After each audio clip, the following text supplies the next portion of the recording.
እግሩ ላይ ወድቀሽ እሱንም መቀበል የለበትም። ውብዬ ምን ለማለት ፈልገህ ነው? ወንድሜ እኮ ነው። አንቺ በጥፊ ነው ማጋጭ። አንተ ስማ፣ እኔ ነው እግሩ ላይ ውደቂና ይቅርታ ጠይቂ የምትለኝ? አልጠይቅም።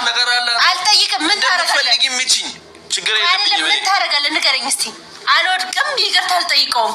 ይቆጭሻል? ምን ነገር ምን እንዳይለወጥ አይደለም። ለምን እና በተቀማሽ አርጊው። በዚህ ችግር የለብኝም። ምን አገባህ? ሲጀመር አንተ አዘንክለት ወይስ ደግሞ እያጠፋክ ነው አሁን?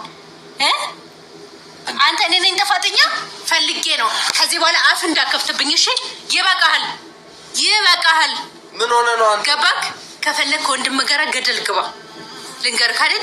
በቃ ይበቃሃል። ወንድሜ ወግኛ አይደለም ውብዬ፣ አሁንም አልተረዳሽ። ዳጊ ይበቃሃል። በቃ አፍን አትክፈት። በርግ ነገም አላወራውሽ። ይቅርታ ጠይቂው ይለኛል። እንደዳፋር ወንድም እኮ አለው ቢያንስ። ወንድም የሌለው ሰው አለ?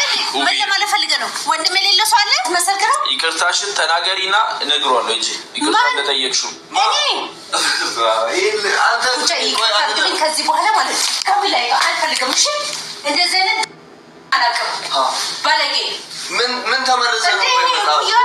አንተ ዝም በል። አንተ አታሽቃብጥ። ጓደኛሽ ወይኔ በእናትህ አንተ ምን እኔ ላይ ያው አብን አይደለም ኩቻ ምንድነው እንደዚህ ወሬ የሚያወራ? ፊዚያ አፈርድሜ ማብላት ይችላል። አንተ ዝም ስላልኩ ነው። ይቅርታ አድርግልኝ። ከዚህ በኋላ ድጋሜ ላይ አልፈልግም። እሺ ድጋሜ ገባካ?